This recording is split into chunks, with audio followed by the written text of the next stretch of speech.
Hello friends, welcome to Kavish kitchen. இது வரைக்கும் நம்ம சேனலை சப்ஸ்கிரைப் பண்ணாதவங்க மறக்காமல் சப்ஸ்கிரைப் பண்ணுங்கள். பக்கத்தில் உள்ள பெல் பட்டனை ப்ரெஸ் பண்ணுங்கள். அப்போ தான் என்னுடைய லேட்டஸ்ட் நோட்டிஃபிகேஷன் உங்களுக்கு உடனே வந்து சேரும். சப்ஸ்கிரைப் முற்றிலும் இலவசம். வாங்க வீடியோக்குள்ளே போகலாம்.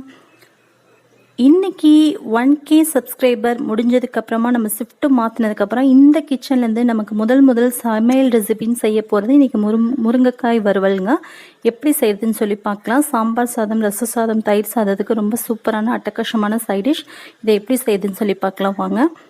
நம்ம ஒரு பேன் வச்சுக்கலாம். அந்த பேன் ஹீட் ஆனதுக்கப்புறமா எண்ணெய் சேர்த்துக்கலாம். எண்ணெயும் ஹீட் ஆனதுக்கப்புறமா எண்ணெய் நான் ஊற்றிட்டேன். எண்ணெய் வந்து ஹீட் ஆகிடுச்சு. இப்போ வந்து பெருஞ்சீரகம்னு சொல்லக்கூடிய சோம்பு இருக்குது இல்லைங்களா, அது கொஞ்சமாக சேர்த்துக்கோங்க. அது லேசாக பொரிஞ்சு செவந்து வரட்டும். ஒரு பெரிய பல்லாரி வெங்காயத்தை நான் பொடியாக கட் பண்ணி வச்சுருக்கேன். அந்த பல்லாரி வெங்காயத்தை இது கூடவே நம்ம சேர்த்துக்கலாம். இது நல்லா பொன்னிறமாக வதங்குற வரைக்கும் நல்லா வதங்கட்டும். கூடவே கொஞ்சமாக கருவேப்பிலை சேர்த்துக்கலாம், கொஞ்சம் உப்பு சேர்த்துக்கலாம். இதையெல்லாம் சேர்த்து நல்லா பொன்னிறமாக வதக்கிக்கலாங்க.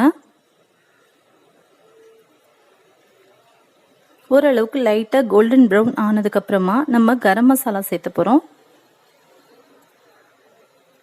இது வீட்டில் ஃப்ரெஷ்ஷாக அரைச்சது, ஆல்ரெடி நம்மளோட வீடியோவில் இருக்குது.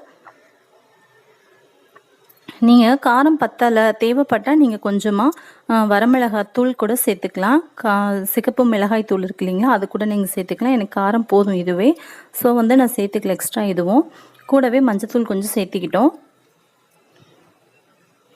இதை நல்லா வதக்கி விட்டுட்டு நம்ம சின்னதாக கட் பண்ணி வச்சுருக்க முருங்கைக்காவை இதில் சேர்த்துடலாம். தண்ணியில் தான் கட் பண்ணி வைக்கணும் முருங்கைக்காவை.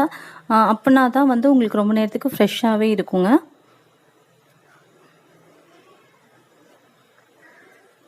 இது வந்து காய் வந்து சதப்பிடிப்பு காய்னு சொல்லுவாங்க. முருங்கைக்காயிலே நல்லா கொஞ்சம் மொத்தமாக பெருசாக இருக்கும். இது வந்து மரத்தில் வந்து நாட்டு முருங்கைக்காய் மரத்தில் நமக்கு கிடைச்சது. ஸோ இது வந்து முருங்கைக்காய் சீசன். நமக்கு எல்லாருக்கும் கூட வந்து தண்ணி வந்து முருங்கைக்காய் மூழ்கிற அளவுக்கு சேர்த்துக்கலாம். முருங்கைக்காய் சீசன்றனால நமக்கு நிறைய முருங்கைக்காய் இப்போ கிடைக்கும்.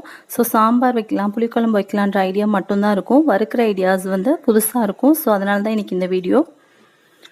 இது வந்து ஒரு 10 நிமிஷத்துலேருந்து 1/4 மணி நேரம் வரைக்கும் நல்லா கொதித்து சுண்டி வரணும் தண்ணி.